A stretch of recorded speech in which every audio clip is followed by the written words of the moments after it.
Hello, everybody. Welcome to the Season 1 finale talkback for Good Game. Episode 6. Episode 6. The big cheese. For all the potatoes, the old stinkeroo. All the prize money. Yep. Yep. It was a crazy episode. Quite the episode. I see that you're sitting here in the flesh, alive. What? Are you alive? What? Is he alive or dead, you guys? Don't spoil things. Is he alive or dead? People might not have seen it yet. You should go watch the whole thing because it's now bingeable. Yeah, you can watch all of it. Go get a free YouTube Red subscription for a month and then go watch it all. Yeah. Just boom. You could be done in like 3 hours or less. Yeah, 2 hours. 2. It's like they're 22-minute episodes. You'd be done so fast. That's someone calling me right now saying, Jesse, I just got it.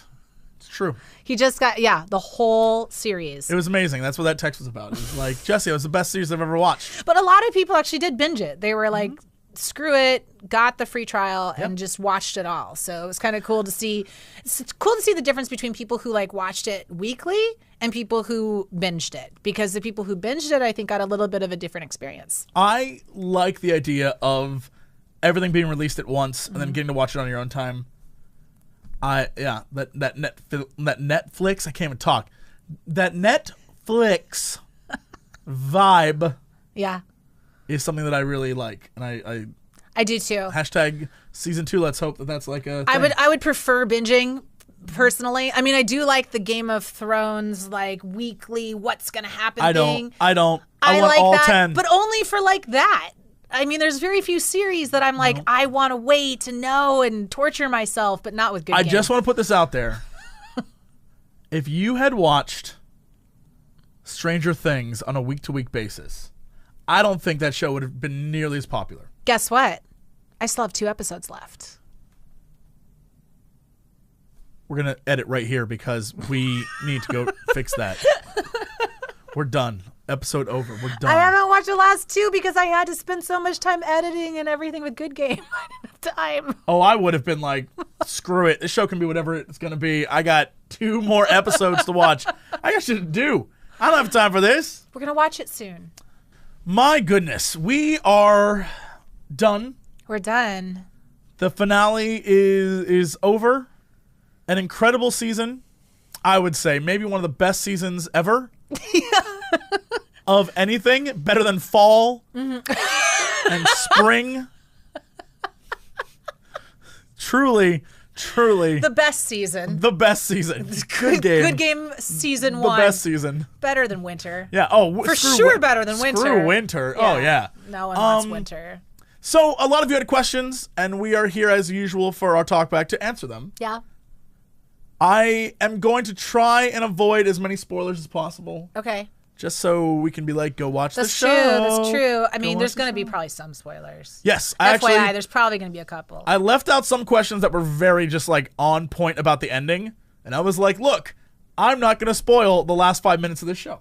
Let's start with Tired Posey or Toaster Posey, depending on how they're feeling that day. Congrats on this great series. Thank you. Any behind the scenes, deleted scenes, bloopers you can share with us now that's over?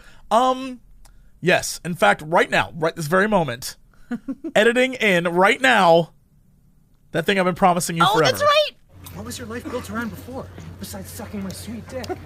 If you think his dick was good enough to suck, then maybe you should suck his dick. If you think it was a fake dick sucking offer, maybe I will suck his dick. Good. Maybe I'll find another dick to suck. Then you won't suck someone's dick next time. And now we're back. Yes. Yeah. Finally able to share it. It was great. It's pretty awesome. It's truly... You've been waiting a long time to share that. Yeah, I don't know if it was worth it, but I'm hoping the comments are just going to only be about that. Because I put a lot of hype behind that thing. You really did. Yeah. So, and then I've got some bloopers too. I put up a blooper or a behind the scenes moment of when we were at Blood Match when Aaron was trying to get our Draco Malfoy lookalike to kiss him on the screen. Yeah. And the guy actually looks over and he's like, oh, and they kiss on the screen, like not really kiss, but it's hilarious. Yeah, they're two it's on my screens Instagram. touch. Yeah. It's great. funny. But there's we've got some stuff that we put on Instagram. We had a lot of downtime on, especially episode 6, where there was a lot of like technical stuff and we have to set things up. There's a lot of like sitting around waiting, and so there's a lot of goofs. Yeah. I have a lot of photos with me and the cosplayers from the show. Yeah. Yeah. I love those guys. The cosplayers are were great. They were so into being non-existent characters. Yeah. They were so happy to be. This guy was like, I'm an eyeball. I was like, yes, you are. I know.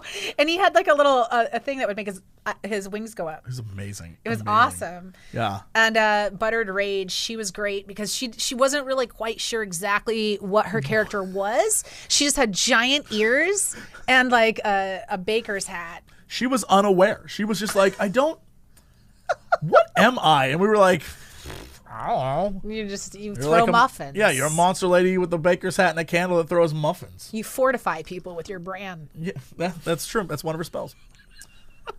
It was great. It was incredibly fun. We have a lot of behind the scenes stuff. I'm sure. Hopefully YouTube will publish some of it. I know that we talked about it a little while ago, so maybe something will happen. Yeah. The next question comes from Lewis, who says, what is Killcore's business model? This is a great question. I truly, in my core, I've told you this Your before. Killcore. In my Killcore, I want this to be a plot line in season 2. Yeah.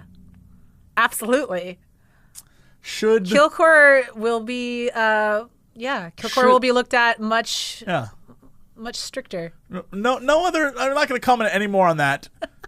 Lo and behold, may the YouTube gods bless us with season 2. Yes. That's what I want it to be about. Yeah. Because I don't want it to be about that, but I want like one of the many plot lines to deal with the business model of Killcore, because boy, do I got jokes. Oh yeah. Yeah. Just the business model of Killcore is just a funny question in and of itself. Yeah. So there's a lot with the game industry, I think, that we can really tackle with Killcore. There's a lot to be said for, the game that Jesse created. Yeah. Jesse's character inside. What happens in the fallout? What happens of the end of episode 6? Who knows? That we can't tell you exactly what happens except for something with this guy. Yeah, who knows? And Ninja Brian. Yeah. Who knows? Who knows what it'd be about? But I'm very interested in continuing it. Yep. So that's the business model for now. The business model. What the rest of the business model is, I would imagine it's free to play. Yes. It's definitely free to play. But well, maybe not. Yeah. Okay, fictionally, it's free to play. Yes. In the show, it's a fictional MOBA that is free to play. Yes. And you can purchase skins and do everything just like you can in League or Smite or Heroes or any of the other MOBAs. I'm trying to think. But in reality, it'll depend on the demand and what I wasn't thinking about reality. Yeah, that's true. That's different. We'll charge you like $50 for it. Are you kidding me? We're going to charge you a ton of money. In reality, we're taking everything we can get. In reality, if we can make anything we're going to sell like 8 different will. collector's editions. One at Best Buy, one at GameStop, one at you buy it online. Fry's. Oh, Fry's for sure. Fry's, yeah. Yeah. Mm-hmm. Everywhere you go, there's going to be a Walmart edition, a Target edition. There's going to be a Kmart edition. I don't even know if there's still Kmart. There's going to be Kmart editions. There's a Kmart. There's going to be a Blockbuster edition. TJ Maxx edition. If they're in the UK, TK Maxx. There's going to be Blockbuster edition. There's going to be everywhere you go. There's going to be new editions of this game, and each one's going to have a different skin that you can only unlock by buying that. We'll give it to YouTubers. Be like YouTuber edition. There's going to be like a $300 version that has like a statue of Sweet Nuts. Oh my God, yes. Yeah. Oh yeah. Are you kidding me? We're going full corporate on this shit. I mean, in the game, I imagine it's just free to play, and there's your normal. But we've been seeing a few trends lately that I'd love to tackle in season 2. Yep. JD says, who, in your opinion, had to do the least amount of acting throughout the series? Ninja Brian seemed pretty on brand. It's true. Very on brand. Ninja Brian didn't really have a whole lot of lines. But neither does Ninja Brian in real life. Yeah, exactly. So, who had to do the least amount of work? I truly, honestly believe it was Danny. I don't know. I think Danny, even though he had some A of lot what of I monologues. consider to be the most lines in the show. Yeah, he did. And the most like emotional arcs. Like, I still think he just played himself. Convinced of it. I'm convinced. Even Danny at the had end of a the day, glorified version of himself. which I think is who he really is, and he subdues it in real life. He does, I think. But Oh, absolutely. there's a couple moments that Danny just excels with acting so Mm-hmm. well. There's two in particular. One is in episode 2 at the bar when he goes to leave, when he's like, I'm out. And she's like, oh, no, you're not going anywhere. And he goes, you can't make me. And his face when he says, you can't make me, is like, he has that, you can actually see the terror of Alex inside of him, of like, that's who Alex is of like, he does not want any kind of confrontation. He doesn't want any kind of anything. And he's just like, no. And you see this like bottom level sort of seed in him. And then the other time it happens is when in episode 3, when he's talking to Sam and he's like, but not till completion. And then she leaves and he like looks up from his clipboard of like this, like he feels icky that he's like even gone this far with her. That is like, that's some legit acting. He did an awesome job. Again, still think that's just him. Still convinced that's just him. He may be a phenomenal actor, but still convinced that's just him. I want to see the real Daniel M. Sexbang. I don't know that we've ever seen the real one. I bet underneath all those layers, as we peel back the onion, there's a real man under there, crying for a breath of air, just waiting for his first breath like he's drowning, but he knows deep down someday someone will really set him free. Yeah. And whenever he's ready to come to me and open up, I'll be there for him. Wow. That would be a romance for season 2. I'll be there for him. Only, you know. Maybe that's the season 2 arc. Yeah. Season 2 story arc is Shipping Jesse and Danny. I mean, I am in some bit. I do have some control over this. Jessix. Wouldn't that be the shipping No, name? no, it's Coxbang, please. Did you have anyone else that you thought was like who did the least amount of acting? I think everyone in the show played. Everyone did a really good job with acting, I think. There's a lot of comedic timing. There's a lot of Who did the least amount of acting? Probably me. Probably me. All I had to do was like be sad. Like, boo, my life sucks. Like shit. That's all I had to do. But that's not normally who you are, though. So I guess that's true. that is acting. I guess that's true. Shit. Who did the least acting? I don't think it's possible because it's a show that's a scripted show. So although I totally appreciate the question because it's funny, at the same time everyone worked their asses off. Like people had to learn a lot of dialogue, and it's not only acting always happens. The best acting moments are usually like when you don't have any dialogue at all.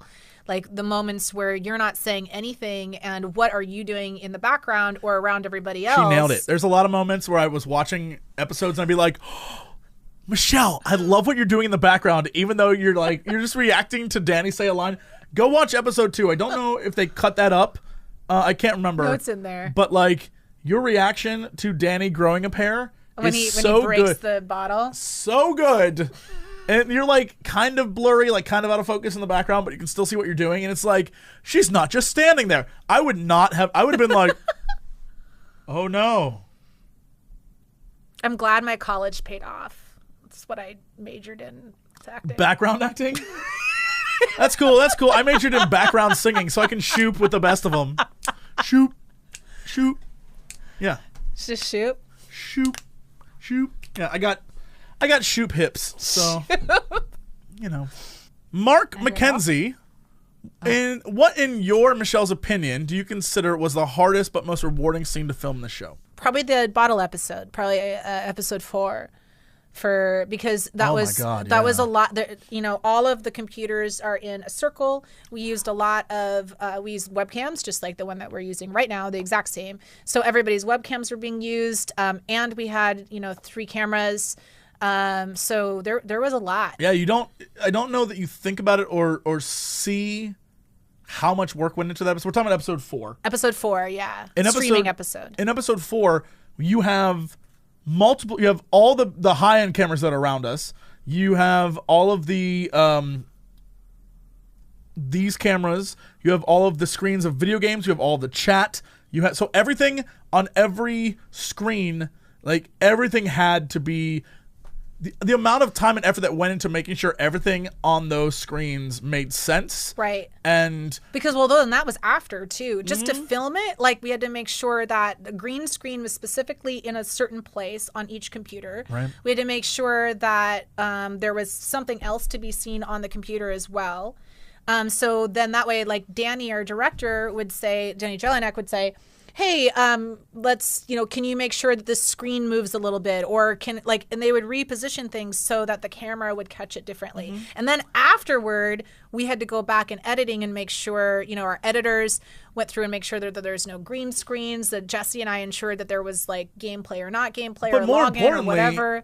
Yeah, and more importantly, it had to be like, what is the character doing right now in this moment? Yeah. So if a character is like on chat.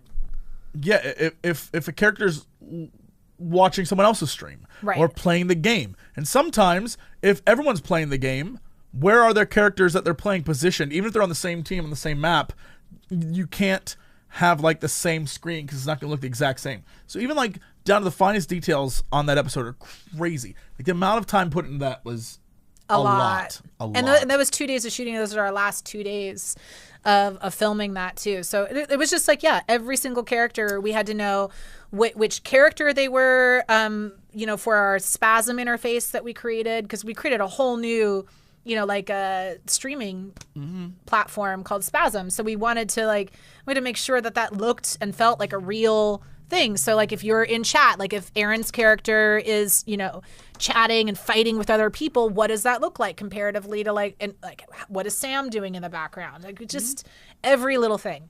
That was a hard scene. Yeah. Or the whole episode. Yeah, that was, and we actually shot it in order. And that was also filmed on the last days that we were all together. Mm-hmm. So it was like, okay, we also have to do this quickly. Fast. Yeah. Before DJ YouTube comes on. What's up, guys? Y'all don't even know. At the YouTube space, they got a DJ who comes on every night. Every night. 8 p.m. He's like, get out! Everyone get out, y'all! For like 20 minutes, he tells you, though. He's like, YouTube space is closing! Everyone get out! Yeah. Yeah. Andrea Belk says, I'd love to talk about the editing process pertaining to the pacing of the show. I feel E3, episode 3, was paced the best and works well, where some seem rushed. Whenever I see E3, I just think of E3 downtown. Yes. But yeah, episode 3 was very well paced. You're right. I think especially, this is something that we talked about before, but I think episode 1 definitely feels rushed because of the fact that we had to accomplish so much stuff fast in the free for everyone episode that it was like, okay, we have to somehow manage to put this in there, which is rough. And then you go to episode 2 and 3 and 4 and 5 and 6, and you see that okay, now we have time to play with stuff and work with things. Yeah. It's hard because we only had 6 episodes. That's it. It's not a lot to really explore an entire world. So you have to do as much as you can with what you're given, right? So this is what we were given, and we had to say, all right, well, what can we do in this time period? We can't just not tell a character's story at all. Mm-hmm. So what we did is episode 1, it's kind of the establishment of Ryland and Alex, and then the introduction of all of the other big players, the main team, and also our villain. So we have to set everybody up. Then each episode after that focuses on a specific character. So 2 is Kamal. Episode 2 is Kamal. Episode 3 is Sam. Episode 4 is Lorenzo. Episode 5 is Ash. And then when we revisit Alex and Ryland in the last one, and everyone's kind of together. Right. I think by episode 5, it really starts to come together. It's my favorite episode because I feel like we actually care about the characters and we know them more. Episode 3, we kind of had the ability to play around a little bit more because we didn't have the the tournament looming as hard. You know, we had a little bit more time to explore Sam's character and explore just gaming in general. But we wish all episodes could have been more that way. But if we had 12 episodes, then we could, you know. And so that's sort of like where we're hoping, like in the future, is we can do that so that we can tell more of the story. But sometimes you have to cut a little bit of corners in order to get everything out. I mean, that's just like it's just resources, right? Like if you're only given X amount of money and X amount of time, you can only do X amount of things. And so that's what we chose. That's what we had to do. So to I guess, address pacing in, you know, which has been one of the big complaints I've seen, I think, overall, is because that's why. I mean, there's only so much you can do. And once you kind of like understand it and break it down yourself too, you'll see that that's sort of what we were fighting, what we were up against. And I think with what we were given, we did a really good job with what we were given. Yeah, I think it's very easy to notice that like episode 1 is very fast. Episode 2 slows down a little bit. 3 and 4 are the ones where I think everyone seemed to have the most fun with because it's about the esports world, but not trying to push the like overarching story. Right. And then 5 and 6 are like, okay, well, we have to wrap up our season somehow. So how do we do that? We have to get to the tournament. So we have to have an episode where they get to the tournament, and then we have to have the tournament episode. And so it's just like those are the requirements for the season.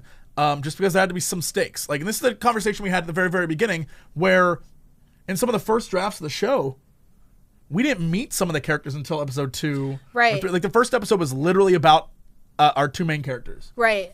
And then episode 2 and 3, we started meeting new people as they went around recruiting them. Right. And then they kind of had a dedicated vignette. The way that Jesse and I had originally had it was that, there was like you met Sam, and like she wakes up at exactly like 6:15 a.m. and at exactly 6:20 she's having her first cup of protein shake or whatever, and at 7 a.m. she's on the courts, and it like you kind of just see this like. And you see that in the first episode really quickly, kind of what their life is. But we had it down where like the episode was about their life, and then their interaction with these 2 guys who were like, hey, we want you to be on our team, and how they're just like, what?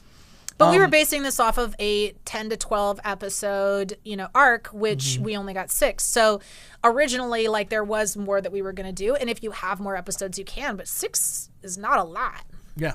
You realize that very, very quickly when it's like, okay, well, it needs to come under a certain time, and it needs to be in 6 episodes. And you're like, how do we tell this story? Right. And I think really tackling like on episode 3, you were saying like with the pacing, like really tackling the one character that is not a normal gamer. Like Sam is the one character outside of Lorenzo, obviously, but Sam is the character who's not a team player. She plays tennis, a single player sport. She is not used to playing with a team. This is not her dream. Her dream is tennis. Like this has nothing to do with what she wants to do. Lorenzo wants to be involved with anything. Like Sam's kind of like, I got bigger dreams that'll pay me more money, is how she sees it.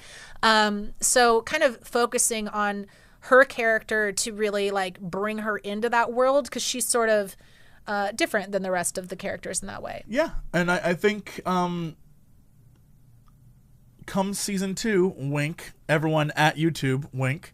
I definitely think that we have a lot to discuss with her character and with the other things that we had to leave off the table for this season. Yeah. But with that said, like, I think, a very commendable and awesome job goes to Sarah and Erica for, like, finding a magical way to put all of the insane stuff that we had, like, and condensing that, and working with us to make it into like 6 episodes. So there's a lot. It's a lot. Yeah. So I think with what we had, we did a really good job with it.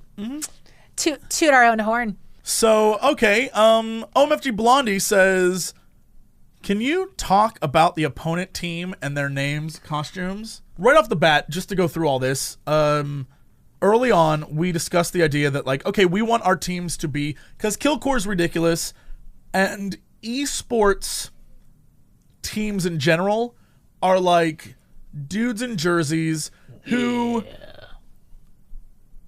are nice guys, but every photo of them makes them try to look like they're the hardest people who ever lived. Oh yeah, or the guy's like has his back turned, like it's crazy. And you're like, that's not who you are. We know that's not who you are because you don't look like you're enjoying yourself when you do that. Yeah. And so it's always like some serious pose and like everything like. So we immediately wanted Lucid Nightmare to be that team that was like, we have the jersey, we have the such a good name, and then Warcraft came out with a mount like a week ago or something, and I was like, feeling it. That's our name. Stealing it. Lucid Nightmare is the greatest. We want credit. Evil esports team ever. And I'm out. Now. But all I want is the mount. Just send me the mount and I'll be fine. So Lucid Nightmare, though, we were like, this sounds like a perfect douchebag. Yeah. Douchey esports team. Which the fact that it's a mount in WoW now even confirms the fact that we were right.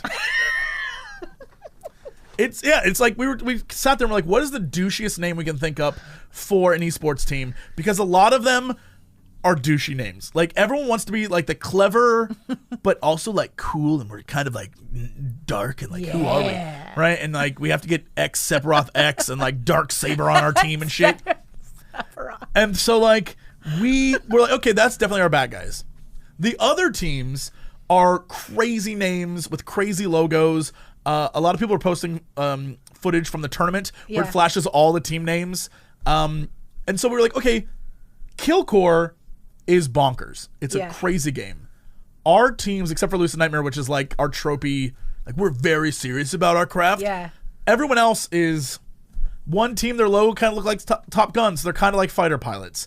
And one team, they're neon colors. And like all these different teams are dressed very weirdly. And so I want to have fun with that because there's a lot of teams, especially in the league community, like Unicorns of Love, like some really fun teams that like, you know, they dress up and they post funny videos and like they have a good time with it. And so we wanted to try to like show, okay, here's the serious like Lucid Nightmare douchebag part of esports, and then here's the like Unicorns of Love funny like dress up like let's all like make this a fun thing for everybody kind of thing. So that's what Shiny Happy and Dos Gatos and Memageddon and all of the other like ridiculous. We have a lot of names. There's a lot of names we came up with that are awesome.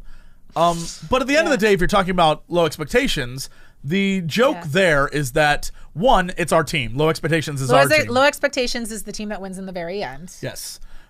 Spoilers. But low expectations is our team that is undefeated. It's undefeated.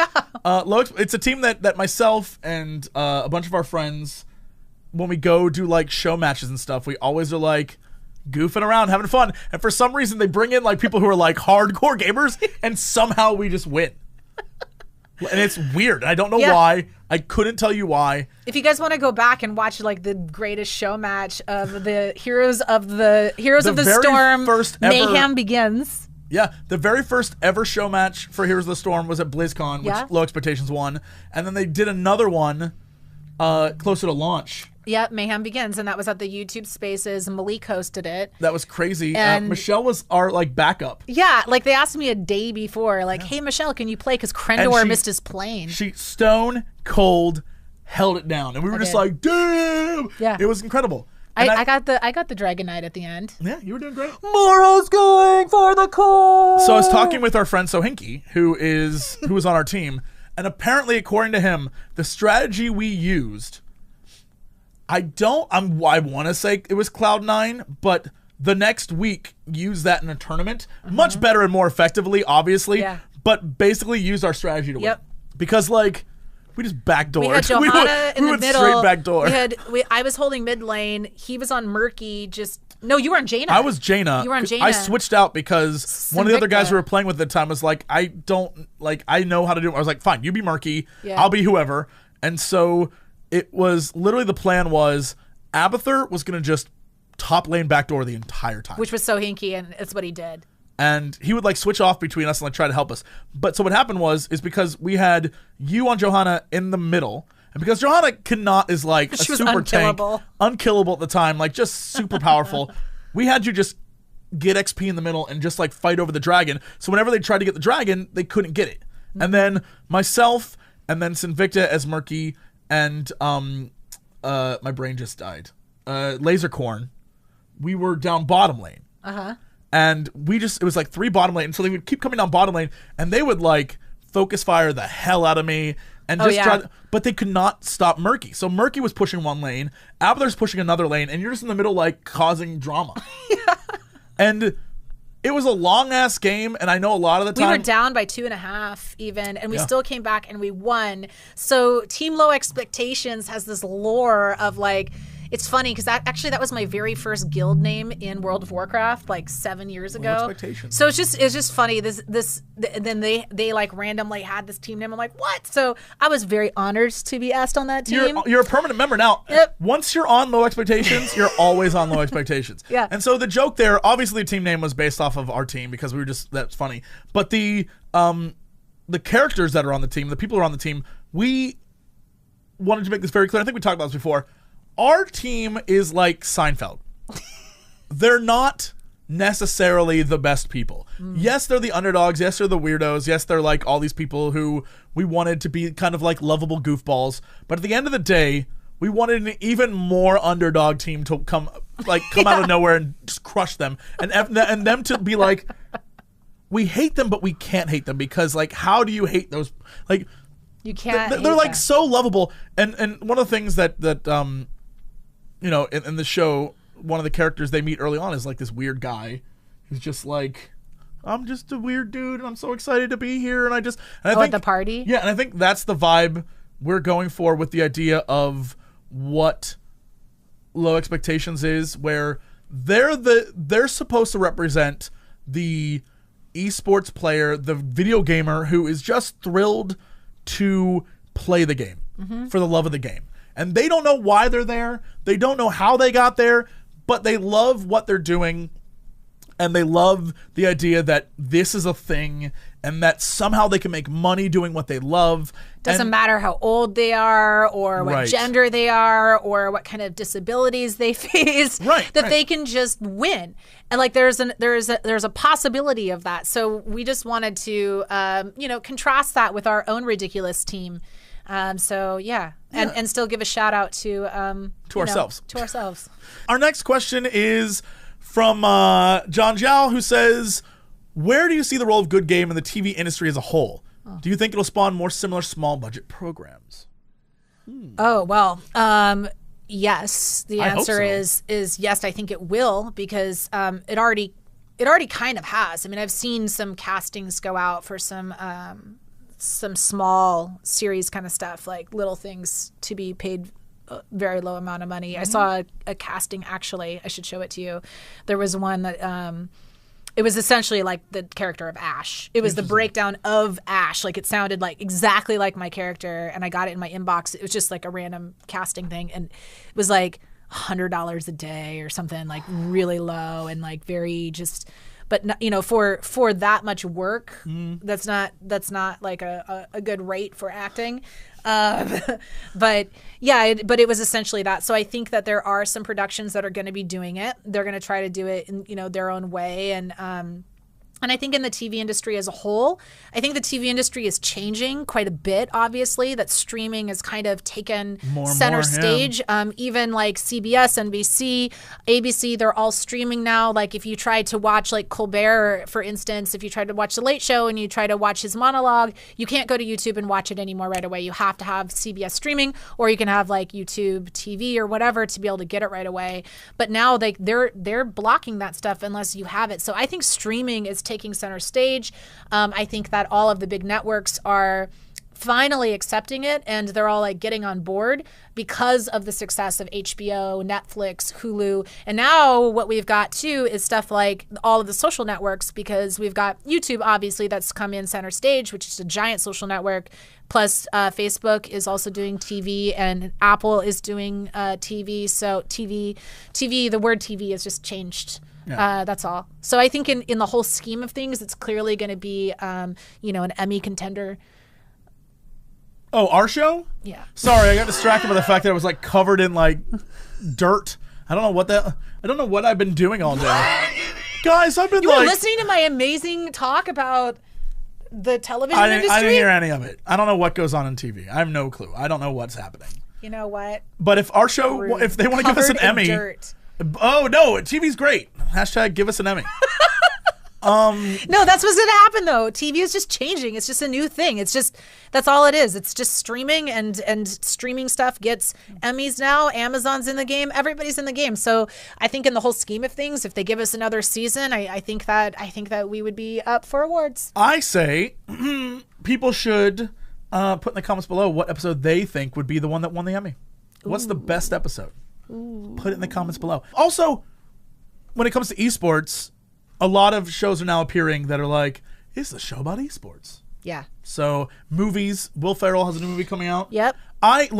Will, do us a solid, dude, and make a good movie, because if this is an esports movie that is like, hey, I like work at Pizza Hut and I'm 45 years old and I play video games and I'm going to be like the best gamer, I literally will find you in Hollywood and slap you. I will sit around at like the farmer's market and wait for your ass to show up and be like, pop, pop. And I'll look at you dead in the eyes and be like, why, Will? Why? Well, you know, the good thing is that Danny, our director, is really good friends with him. So maybe he'll talk to him and be like, look. Oh, Danny, talk to Will and make sure. No, don't talk to Will. I want him to do it on his own. William Jefferson Clinton Ferrell. Do it. Make it on your own. I know you're a funny dude. You can make this happen. Make a funny esports movie. And then, if you don't warn him, Danny. Don't warn him. I'm going to wait. I'm going to find it. And I'm going to be like, how could you slap? That's it. I'm going to walk away. I'm going to walk back into the crowd. And I want him to remember that day. Enken Aram. Oh, my goodness. What about Fan Geek Summer? That's a much better ad. Wow. Thank you for Sam. We need more LGBT persons of color characters in media. So, she's strong. She's great. Who's this from? Fan Geek Summer? Yes. Okay. I think Yeah. I totally agree. And it's definitely one of the things that we talked about at the very, very beginning, which is like, it's not just Asian dudes and like white guys. Yep. That's the internet is a lot more people and video games is a lot more people. And we definitely, I think we mentioned this in the very first talkback. We were like, we created character archetypes, but when it came to gender and when it came to race, we were like, whoever the better actor is for the character, that's what we picked. Well, except for the team, it was important that we had 2 female characters because we didn't want to token You're right. From the beginning, we wanted 2 females. But the rest of it was that, like, whatever. And so then when we got the Game Grumps, obviously they were cast into it. So then after that, it was just whoever was the best actor for the roles. Yeah. And I mean, truly, honestly, we were like thrilled when Jade came aboard. And oh, she was amazing. I think she's so good. And she's perfect because this role really speaks to her. Like, if you out there want to follow her on the social medias, like, she is like basically the song Freebird. You can't keep her down. She's just like whoosh, she's like so cute. Often I love her to death. I think it's one of those things where we just, as a team, the entire team that worked on this, we're just like, we feel like if we're going to represent esports and the internet, we should represent esports and the internet. That's right. And not just like... And on the internet are everybody. Literally everybody is on the internet. So to confine yourself to what you know, like to have like, you know, my world experience or whatever be just what I say, like this is what our team is. That's not the case at all. So we definitely made sure. And I'm glad you like Sam's character because we really like her as well, and Jade really kicked ass. So I'm really, really looking forward to exploring her character more.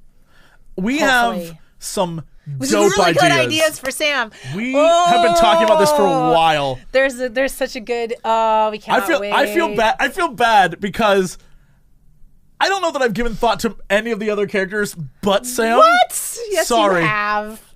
And one other character, but most of the characters I'm like, we'll figure that shit out later. But Sam, every time I watch it's a really good arc. Jade do something in the show, I'm like, I got a new idea. I got another thing for her. I can think. Yeah. I have so many amazing stories that I'd love to tell about her character. We have a really good arc too, though, with Kamal that we thought of. Yes. Oh my God. Yes. Oh, never mind. We've been thinking about everyone. I just forget because he gets excited. I get very, He gets I'm very excitable. excitable. He gets very excitable and he forgets. But there are some. Kamal's got an amazing one too. Yes. Actually, everybody really does. Oh my God. Yeah, never mind. I thought of the other story arc we came up with. We've been thinking about a lot of things. Hashtag season 2. Just at YouTube. Hashtag season 2. Hashtag Good Game Series. Because she's a character, I'm trying to think like the best way to say this. Because she's a character who is very good at hiding her emotions, it allows us to keep the story very much like there's a lot in her that we don't know. Mm-hmm. And there's a lot she's unwilling to share. Like, meanwhile, you're just like, I'll say whatever I want to say, and I'm pissed off at this and this and this. And Alex and Rylan, they have their own like story between them.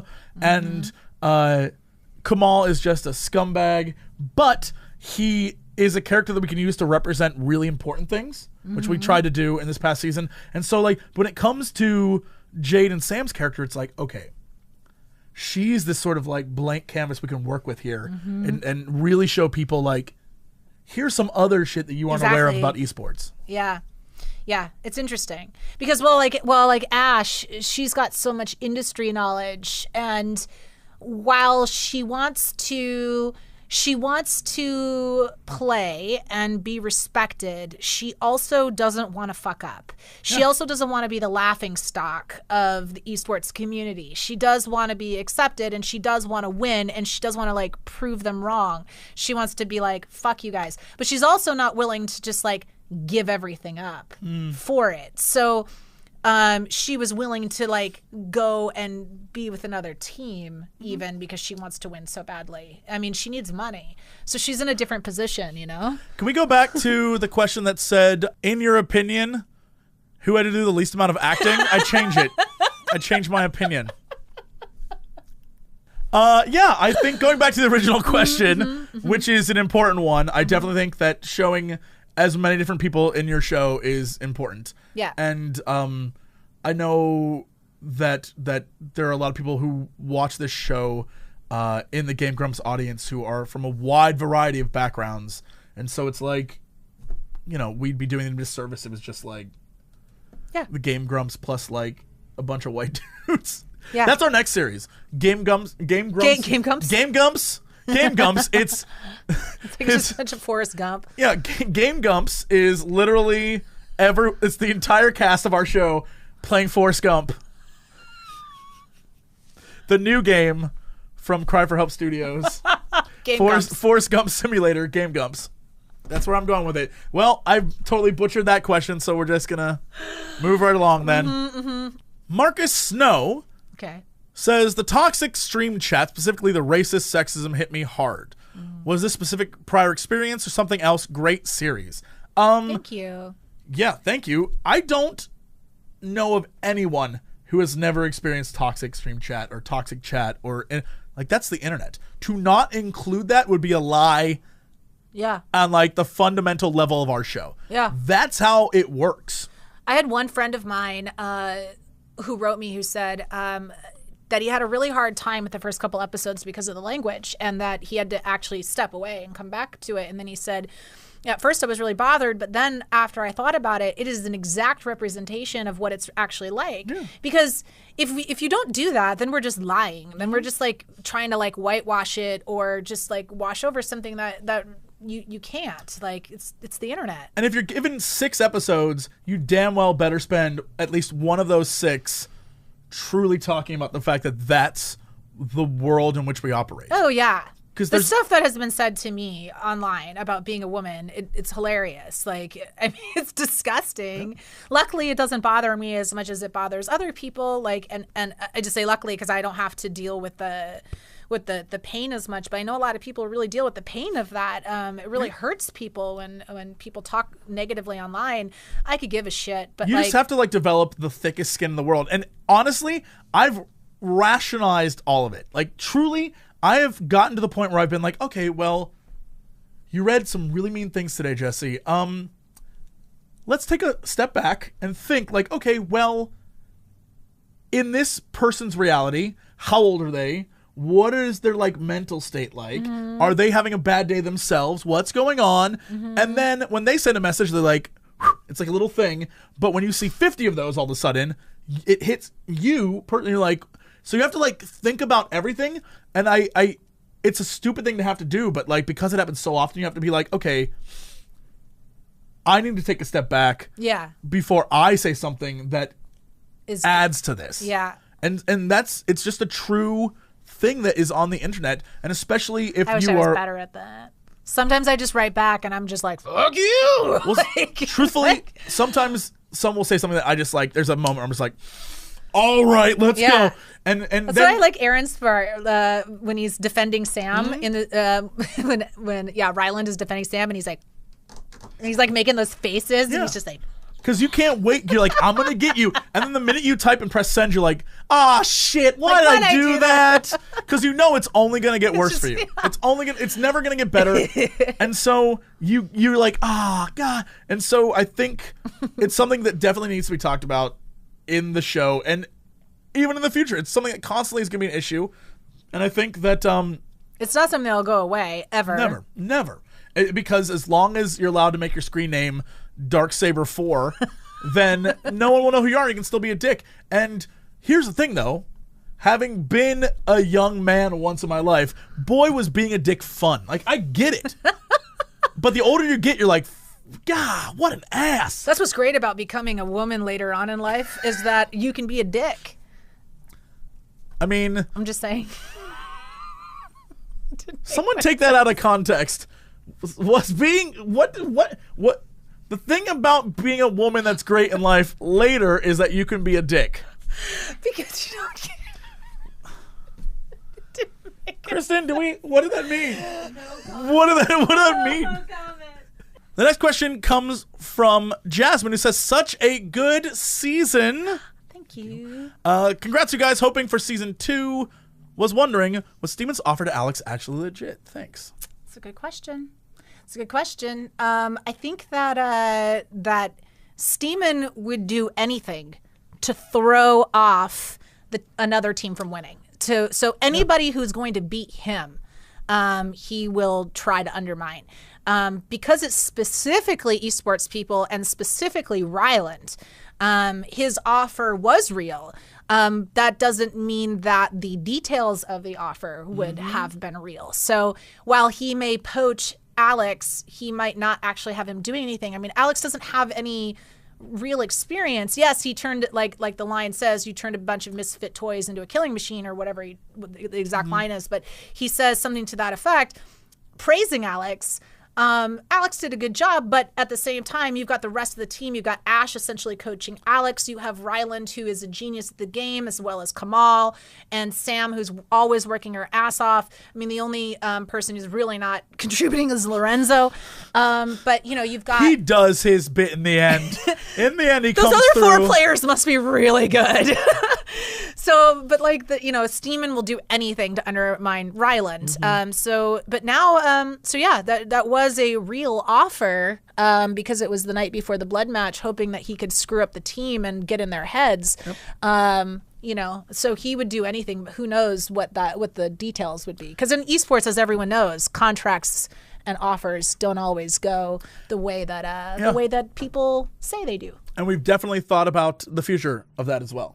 JD says, love it so much, guys. OMG. Aww. Thank you. Do either of you have a favorite piece of fan art? If you have something made, what would it be? Well, first of all, there's been some amazing stick figure fan art of Jesse's character that I have loved. I like to thank all the stick figure artists out there. You are genuinely phenomenal, and I love all of them. The stick figure of you throwing the shirt into the pool is one of my favorite things. Thank you. I forget who it was. I have everybody's name down somewhere in my phone, but thank you so much for drawing it because I laughed so hard. It made me really happy. Ugh. I like the fact that people are creating fan art of watching Raul get his first piece of fan art was genuinely heartwarming. That was incredible. Seeing all the different characters come to life and artists' different art styles is amazing. What I want more than anything in the world is fan art of our characters in the game. like inside of Killcore. Inside of Killcore. I want it to get to the point where people fall in love with things that are barely in the show. Yeah.